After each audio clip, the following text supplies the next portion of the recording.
Welcome to the Radiant Visalia podcast. Join us at one of our two services, 8:30 and 10:30 a.m. Download the Church Center app or visit our website, radiantvisalia.com, to stay connected with us. All right, enjoy. There is a heavenly city that I'm compelled to find. It's a little surreal to have Travis say nice things about me and know me by my name. So my wife and I, when we were in high school, we came to this church together. And we were part of Exeter High. Okay. And so it was at the building near the Oval, and I had perceived as a teenager that Travis was a big deal. I had also perceived at that time in my life that I was a big deal, and I felt like Travis and I, our worlds should collide. So during the greet time, as a teenager, I would beeline to Travis, and I had a routine. Hey, Travis, my name is Daniel. Look him in the eye, shake his hand firmly, let him know what's up. We would run this play every week, and we got into a routine. I'm coming up, hey, Travis, my name is Daniel, and I feel like we are starting to bond, and we're going somewhere in our friendship. After the 6th week, during the greeting time, beeline it again to Travis, make my way to Travis, stick my hand out. Hey, Travis, before I could say it, he looks at me and goes, Eric, great to see you. And that's when we went to Pipeline and never came back. But so this church had such a pivotal, just mark in my wife and I's story. And I feel like we really met God here. We got a vision for ministry. And I was here as a teenager. There really wasn't a youth ministry at that time. And so when I graduated, I kind of just faded out and went to college, did campus ministry in the Bay Area, and then in New York. And whenever we told our testimony, though, we would always talk about this church, Radiant Church in Visalia, California. And it occurred to me maybe 5 years ago, no one knows who we are or what we do from Radiant. This is an injustice. I should go back and tell them thank you. God used them to inspire us to do ministry and all these great things. And so I felt like the Lord had put it on my heart to, hey, you need to go tell Travis, 1, that your name is Daniel, and 2, you need to thank him for all that he did. And I kind of put it off, and because we're here, twice a year if we're lucky. And one time I was here kind of on a whim, and I saw Travis at Component just having a meeting. And I was like, well, here's my shot. I'm going to go tell Travis thank you. I have in my head a great speech to tell him about all that God has done in me. He will perceive my talent and gifting, give me a job on the spot maybe. I don't know. We're going to go on to do ministry for a long, long time. And so I interrupt his meeting, and then I just draw the blank, and I look at him, and I mumble. I'm like, God, you saved my life. And I could tell the way that Travis is looking at me. He's like, I think he even said this. I think he said, thanks, buddy. And I was like, I got a buddy. Dang it. That did not go the way that I thought it was going to go. I was like, man. Well, so a few years ago, though, I finally got a real formal meeting with Travis and got to sit down with him, tell him our story, tell him thank you for what Radiant has done in our lives. And so we always love coming back, and it's a surreal moment to come back and preach for you. My wife and I, when we travel, we do not travel light. We packed it in for this trip. We had a dog, a kennel, a baby, a crib, a stroller, a car seat, 2 bags, and 2 backpacks. And it takes us an hour and a half to get from our house to the airport, which in New York is like a mile and a half in actuality. And when we get there, my wife goes, Daniel, where is your luggage? And it had occurred to me at that moment that my luggage was at home. And between me, her, the baby, and the dog, I was the most expendable. And so we got on that flight, and I had no clothes. And so I stand before you, promoted by Component, Radiant, and Goodwill, and my family.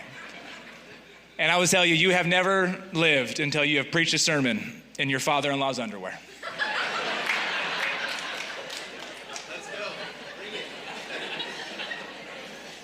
You just haven't. Okay, well, hey, You guys are in Exodus. It appears you've been in Exodus longer than ancient Israel, which is exciting. And Travis has tapped me to continue your series in Exodus. So we're going to party in Exodus 33, and we're going to talk about a lot. So would you join me in Exodus 33? We're going to start in verse 7 and make our way through a couple paragraphs, but we'll start with just 7. Now Moses used to take a tent and pitch it outside the camp some distance away, calling it the tent of meeting. Now anyone inquiring of the Lord would go to the tent of meeting outside the camp. And whenever Moses went out to the tent, all the people rose and stood at the entrances to their tents, watching Moses until he entered the tent.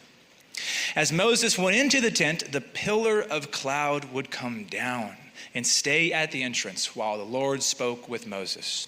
When the people saw the pillar of cloud standing at the entrance to the tent, they all stood and worshiped at the entrance to their tent. So what's happening is the Lord is having a meeting, a get-together with Moses. And the people of Israel, watching this meeting in all of their relationship, they stand up when the Lord comes to speak with Moses. Now get this, in verse 11, the Lord would speak to Moses face to face.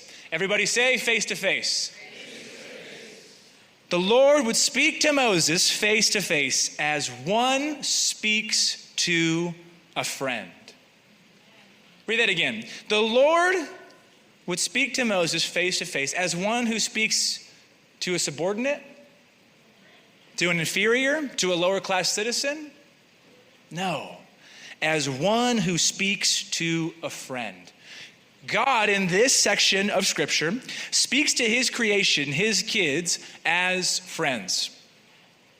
Have you ever spoken to your kids, or your friends' kids, or just kids in general, as friends? It never goes well. This week, Ralph from Radiant Exeter hit me up at like 10:30 in the morning on a Wednesday. And he said, hey man, I forgot I'm speaking at this Christian camp at your alma mater, Exeter High. Why don't you come down and give them a word on your heart? And I was like, dude, I'm ready. I'm gonna go in the big shot from New York, look at all that I've done, and I'm gonna speak to them like a friend. I had 6'7", Riz, all the cool kid words. I knew what to do. I had been around the block, as they say. And I go in, and let me tell you, it did not go well. They didn't enjoy it, and neither did I. And yet God speaks to his creation as friends. And friendship with God is something that goes across the pages of Scripture. You just start in Genesis. You have Adam and Enoch and Noah. They would go on long sunset walks with God. Think about that. Have you ever read any other ancient Near Eastern religion? Do you think they're going on walks with their God? No. God goes on walks with his creations just like you would a friend. In Isaiah, God is speaking to the nation of Israel, and he name drops Abraham as his friend in order to gain credibility. He's speaking to them. He goes, hey, Israel, have you heard of Abraham? And they're like, uh-huh. And he's like, I know him. I was his friend. And they're like, you're that God. Oh, my word. David in the Psalms says anyone who fears God has friendship and is in the covenant. And in the New Testament, almost all the epistles, almost all the letters that Paul would write, or later in the Catholic epistles as we call them, they start off with dear friends or dearly beloved. And I think it's a little bit interesting that when Jesus comes onto the scene, the long expected Messiah, all of his enemies, all of the different sects, they look at him, what do they say? There it is, a political conservative. Jesus of Nazareth. There's Jesus and Enneagram 8. What a great entrepreneurial leader. Here is Jesus, a non-anxious presence to help you with your Sabbath. None of that. And yet, all of the people observing him say, that guy is a friend of sinners. He comes on to continue the mechanism that God has started in the garden. He chooses to relate to his people as friends. And I think one of the most important chapters in the entire of the Gospels is John chapter 15. Jesus' disciples have given up everything to follow him. Calling, vocation, family. They've surrendered it all. And Jesus looks at them and he says, "No longer do I call you servants, but I have called you friends." He says this at the end, almost as if the point of discipleship is friendship. Not something you do to try to get someone to only grow in their faith, but you do it as a point of friendship. Discipleship is friendship.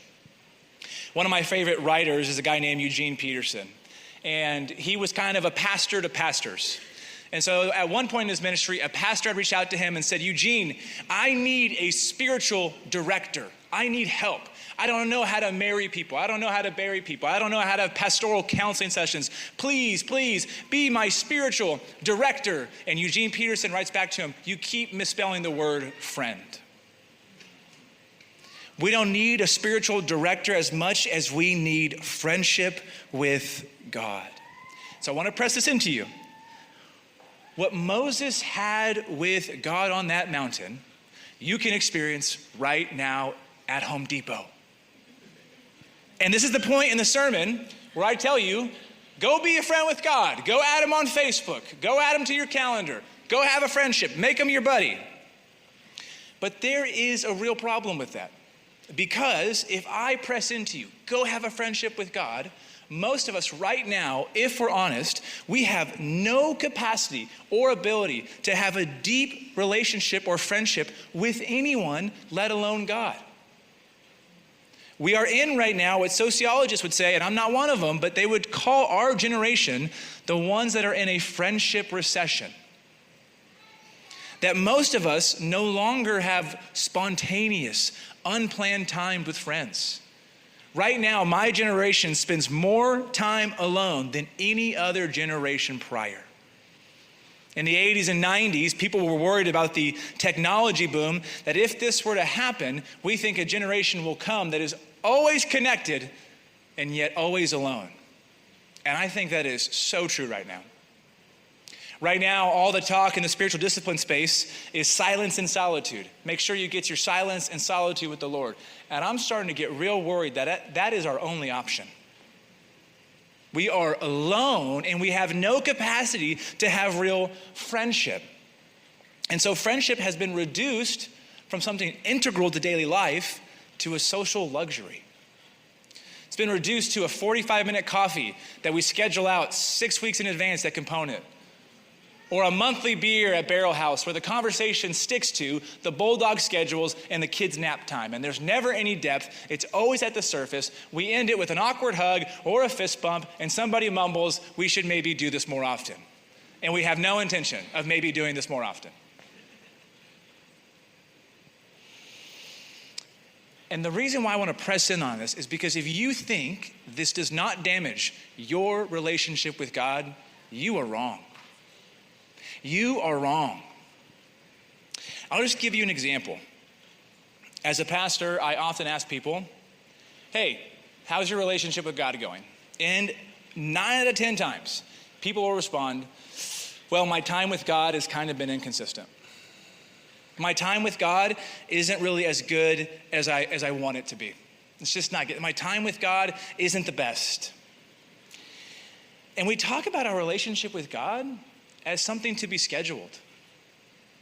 My time with God. And I think, just respectfully, if the early church heard that statement, they would vomit. I think they would say, "Did you get time with oxygen as well? Did you schedule a quiet time with gravity?"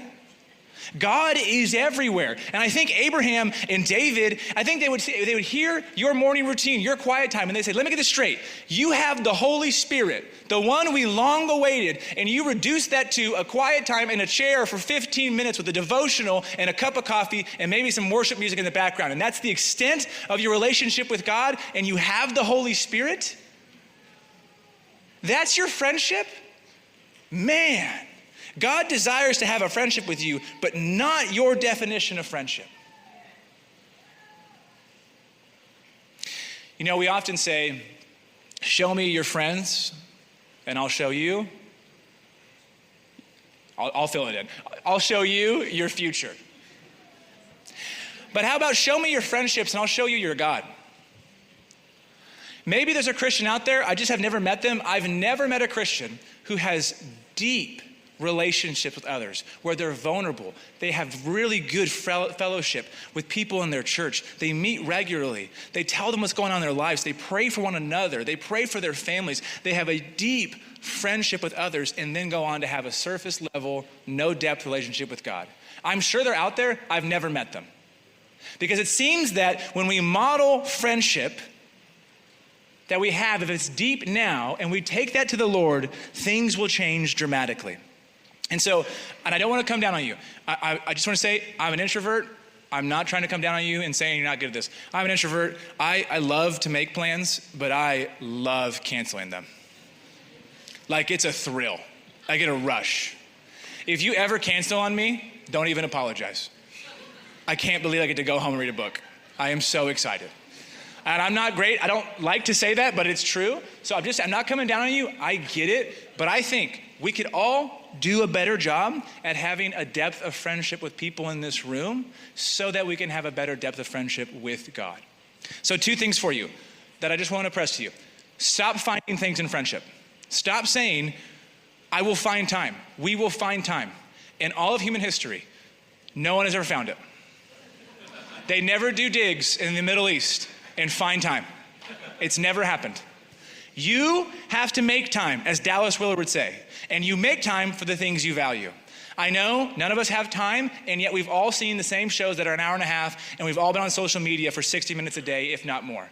So you have time, but you choose to make time for the things you value. And if you want to have a friendship with God, then you need to make time to have friendship with others. Second, stop finding friends. You will never find friends. Daniel, you don't understand. I've been in a pack for 9 months. I go every single week. I answer every single question. I'm there. I'm consistent. And no one engages me. I can't find any friends there. If you try to find friends, you will never find them. But if you go out to be a friend, you will always get them. Just one example. Deb, here in the front row. We went to dinner with Deb and Gunnar earlier this week, my wife and I. The entire dinner, Deb is incessantly asking us questions about us. What are you into? What do you like to do? Tell me your story. Where are you from? Where are you going? The entire dinner, she is focused on being interested rather than interesting. Because she wants to be a friend. And by the end of that dinner, she got 2 sold out ones. So stop trying to find friends and go be one and watch your relationship with God absolutely take off. Keep reading with me. I want to go to verse 12. Moses said to the Lord, you have been telling me, lead these people, but you have not let me know whom you will send with me. You have said, I know you by name, and you have found favor with me. If you are pleased with me, teach me your ways so I may know you and continue to find favor with you. Remember that this nation is your people. And the Lord replied, my presence will go with you, and I will give you rest. Then Moses said to him, if your presence does not go with us, do not send us up from here. How will anyone know that you are pleased with me and with your people unless you go with us? What else will distinguish me and your people from all the other people on the face of the earth? And the Lord said to Moses, I will do the very thing you asked, because I am pleased with you and I know you by name. So it's a dialogue between friends. How is this going to play out, God? Are you on our side or not? Are you going to go with us or not? And then Moses says to God, now show me your glory. Everybody say glory. Glory. Now this is a bit of a strange request because Moses asked to see the glory of God. But we just did the friend-to-friend face talk. And in fact, no one has had more access to God so far in the scriptures than I would say Moses. Moses started off with a burning bush that was not engulfed. And then he did the whole Exodus thing, all the 10 plagues, talking to God throughout, crossing the sea, leading them in the wilderness, manna from heaven, constantly in conversation with God, the tablets. And then it says in Exodus 24, 74 of them went up there and had dinner with God and saw him. Moses has seen and talked to God more than anybody in the Bible so far. And yet, as he's having a conversation with God, he says, hey, God, Show me your glory again. What is Moses doing? Does he just want one more mystical experience to feel good? Does Moses want to camp high? Come on, man, God, give it to me. I don't think so. I think what's happening is Moses is really, really grateful for all the times he's gotten to see God's glory, but I do not think he's satisfied. I think he's saying to God, God, do it again. I want to see your glory one more time. Show them who you really are. I'm not satisfied. I'm grateful, but I am not satisfied. John D. Rockefeller, who was the richest man in the 1900s, was once asked by a reporter, "Hey, John, how much money is enough?" Rockefeller responds, "Just a little more." God's saying to Moses, "Moses, how much of my presence is enough?" Moses says, "We'll take a little more. We'll take a little more." Now, I want to press it on this in two ways. One, I want to press it on us that, man, Moses here is someone we should model after, because you and I are too easily satisfied with our encounters with God. Some of us in here in this room, we are living off, we're having a whole faith based off one encounter we had with God in 2013, and we really haven't experienced him since, but we're satisfied. We don't think to say, God, show me your glory again. He's like, God, you showed it to me one time. I feel pretty good with that. I will go to church for the rest of my life because of what happened a decade ago. And it may never happen again like that. So it's good, but I'm grateful and I'm satisfied.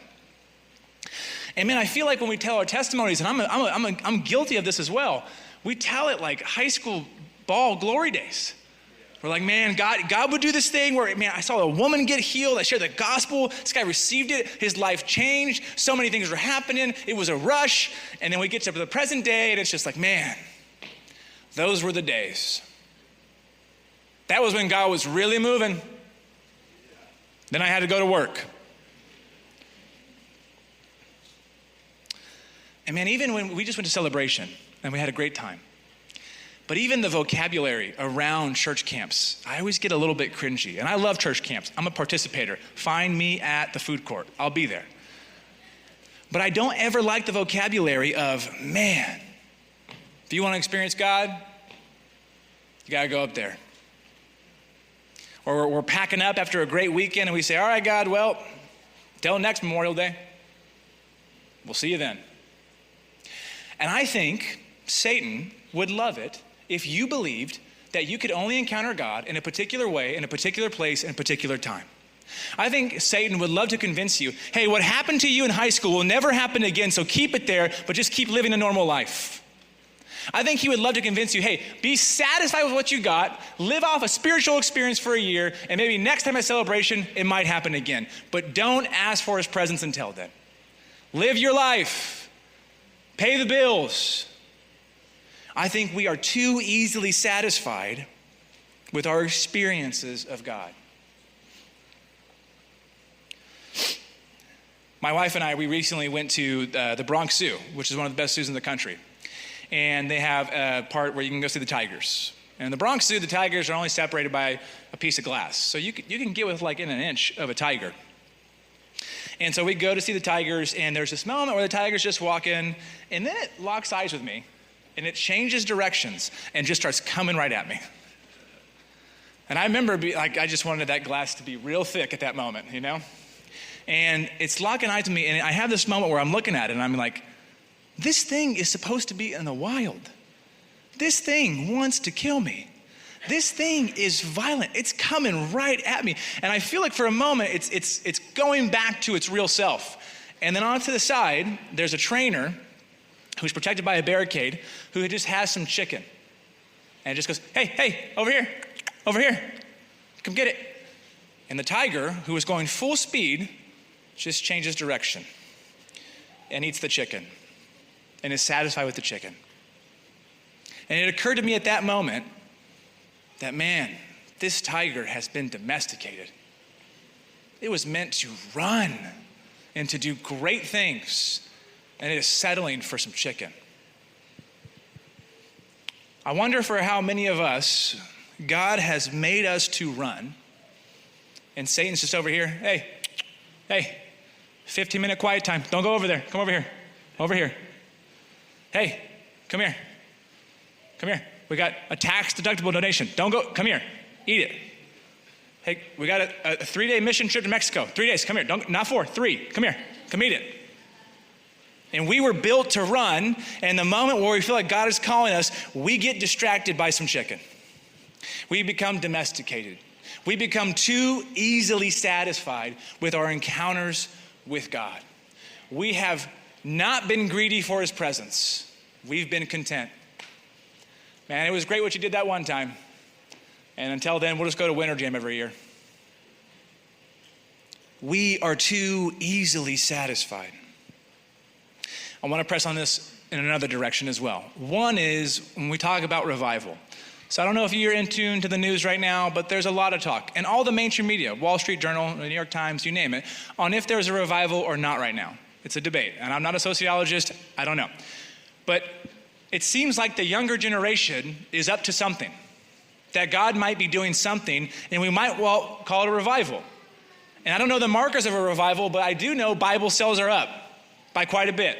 And the Bible is already the best-selling book every year in every category and has been since recorded history. So if sales are up, that means something.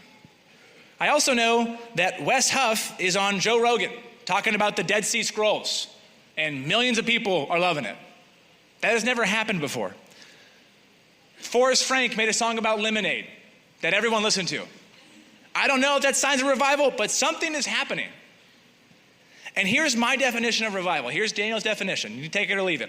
But I think a revival is the culmination or movement of the Spirit of God that takes shape in his people where they band together and shout with a loud praise, "Show us your glory." We will not be satisfied with what the previous generation experienced. Do it again. We are greedy for your presence. And right now, Radiant Visalia is trusting that God will bring in a lot of people in the next few years. And we do not want the circulation of the saints, as we say it in New York. We don't want people who are disgruntled at Visalia First with the coffee there to come here because they like the coffee here. We don't want that. We want people on Main Street who are broken, who are hurting, who need help to hear about what Jesus has done for them, to heal them, to restore them, to walk in these doors and find a family with open arms. That's who we want to come in this door. But I want to caution us, because in church planting, we have a phrase that we say, which is, be careful what you win people with, because you have to sustain that in order to keep them. So if you're in here and you like this church because of Travis's jokes, and that's the only reason why you're here, I promise you in a few years, they will be less funny. If you're only here because you like that this church is creative and your old church was stale and there was no character, I promise you in a few years, if that's the only reason why you're here, you're going to start getting particular. I don't like the way this thing is up here. I don't like that thing. If you're only here because of Radiant's charismatic expression of worship, if that's what's getting you through the doors, I promise you, in a few years, you're going to become skeptical. Is that really God doing that? We have to be careful what we win people with. And the data is in. The next generation, they want something of depth, which is why they're flocking to Catholicism. They're flocking to Anglicanism or Greek Orthodoxy or Eastern Orthodoxy. They want the rosary. They want the incense. They want the stained glass windows. They want depth. Gone are the days of the emergent church and Rick Warren and all that. No more TED Talks like church. They don't want that. They want an in-depth experience with the spiritual realm. They will not be satisfied with good coffee and lo-fi beats. And so here's the reality. If the next generation is hungry for God and they want something of substance, here's our evangelism strategy. Give it to them. Just give it to them. And I think our evangelism strategy, at least my generation's, has been awful. Our evangelism strategy for the last few decades has been, we're not weird. We drink too. We have been to Barrel House. We will cuss, but not the F word. We'll do all of them except the F word. You can be the same as you currently are, except your Sundays will be a bit more busy and we would like a little bit of your money. What kind of evangelism strategy is that? You can stay the same but give us some money? Friends, that's not evangelism, that's a Ponzi scheme. Our evangelism strategy has got to change, and it must change to Moses' cry, Lord, show them your glory. So how do we show them the glory? How do we point them to a direction? When they come in and say, we want something of depth, what do? Well, let me just point you to the New Testament really quick, to Jesus' transfiguration. This is a moment in Jesus' ministry where he grabs his inner core of disciples, they head up the mountain, and Jesus fully displays his glory, fully displays his divinity. And I want you to read it with me. I'm going to be in Matthew 17, starting in verse 1. And after 6 days, Jesus took with him Peter and James and John, his brother, and led them up a high mountain by themselves. And he was transfigured before them, and his face shone like the sun, and his clothes became white as light. And behold, there appeared to them Moses and Elijah talking with him. And Peter said to Jesus, Lord, it is good that we are here. If you wish, I will make 3 tents, one for you and one for Moses, one for Elijah. He was still speaking when, behold, a bright cloud overshadowed them. And a voice from the cloud said, this is my beloved Son, with whom I am well pleased. Listen to him. Now, homework for you, there are so many parallels from Exodus 33 and Matthew 17. Go look it up, from the cloud, the tents, the talking. I mean, it's unbelievable. Even the same language from God. It is unbelievable. We don't have time for that. But what I do want you to notice is, who is there with Jesus and the disciples? Moses. Think for a minute. We often tell the story of Moses' life incompletely, which is that Moses was to lead God's people into the promised land. But Moses trusted his own strength, and so he could not enter the promised land. And so he writes off in Deuteronomy, they will go in, but I will not go with them. And he didn't listen to God, and that was his punishment. That is all true. That is just not all the story. Moses makes it to the promised land. He's in the promised land with Jesus. And when he's in the promised land with Jesus, he looks up in his request in Exodus 33, God, show me your glory. He gets to finally see it. God's glory revealed in Christ. It was not the way that Moses expected, but it was way, way better. And so, to push this question even further, how do we show the next generation, or whoever's in this room, the glory of God? You need to show them what Moses finally saw. You need to show them Jesus. How do we do that? Micah, would you put up the painting, please? This is one of my favorite paintings from the medieval period. When the early church got started and they were looking for a logo, basically, or iconography to get started in the first century, they came up with a fish, because the Greek word for fish is ichthus, which is an acronym, if you write it out, for Jesus Christ, the Son of God. So that was the story of the fish. But they wanted something more robust. So as the years went on, they established the cross. The cross was a symbol of Christianity. But there was one caveat. For the next few hundred years, most people would never actually put Jesus on the cross. And as we got into the medieval period, they started to put Jesus on the cross, but he was always stoic, kind of like he was enjoying the time. And Matthias Grunwald comes in and he says, no, the crucifixion was absolute horror. It was grotesque. And so he paints this in all of the brutality. And I just want you for a moment to take in the full picture, Jesus and all the characters, just for one moment.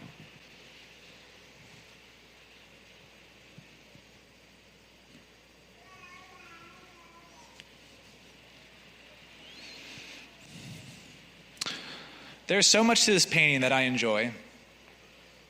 And perhaps the one that sticks out to me is John the Baptist over there.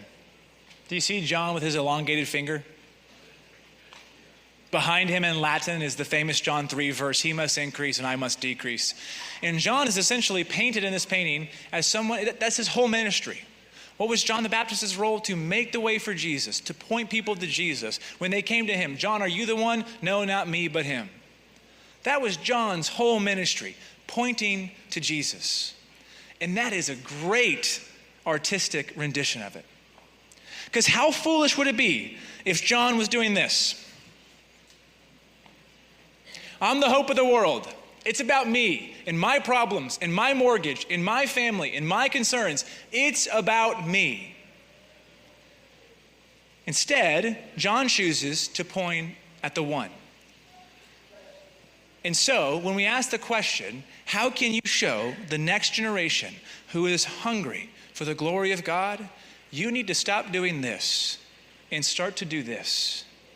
On your best day, you point to Jesus. On your worst day, you point to Jesus. When you finally get married, you point to Jesus. When your marriage falls apart, you point to Jesus. When you read the pregnancy test and it finally says pregnant, you point to Jesus. When you have your third miscarriage, you point to Jesus. When you are crushing it at work and everyone is in awe of you, you point to Jesus. And when you get let go, you point to Jesus. In every aspect of your life, at work, at home, with your family, with your kids, with your friends, when no one's looking and when everyone is looking, you point to Jesus in all that you do and all that you are. And so when people walk in off Main Street and they say, show me his glory, you say, bub, he's right there. That is glory. That is beauty. And that is friendship.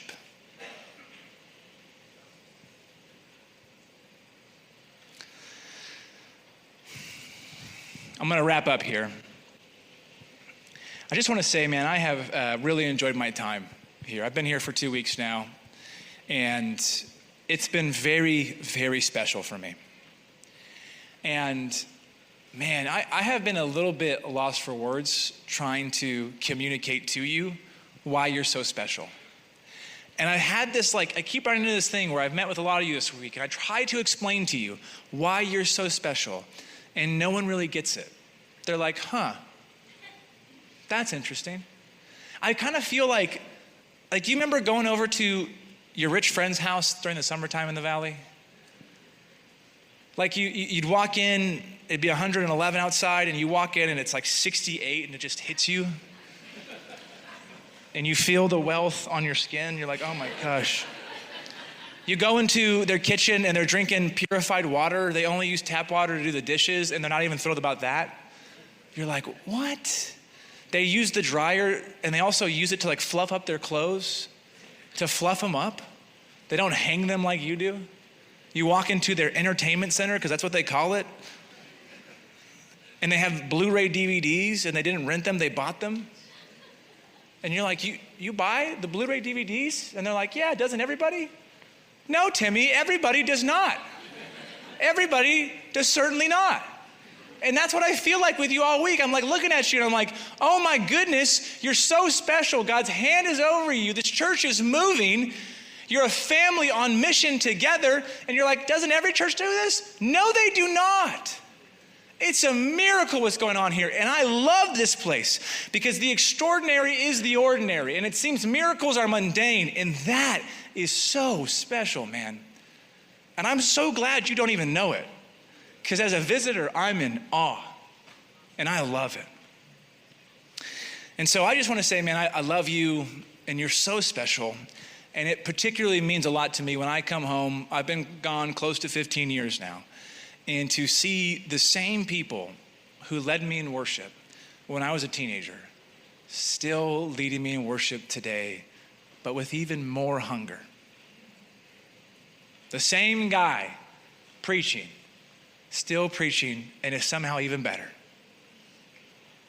Man, it is such a joy to see. 20 years in.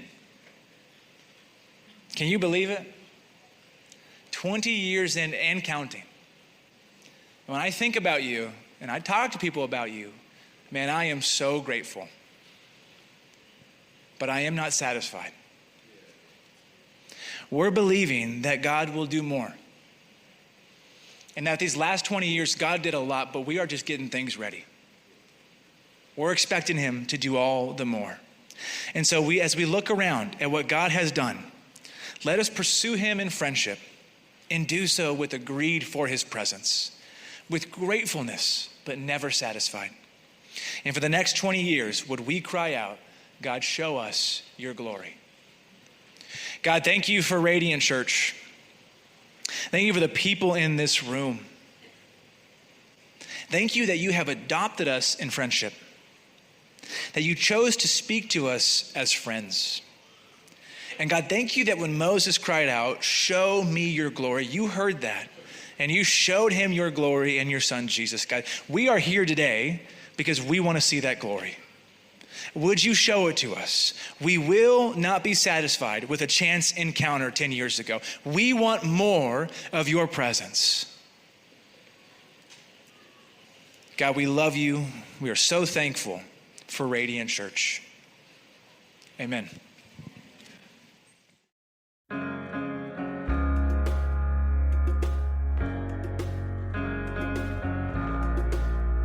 Thanks for listening.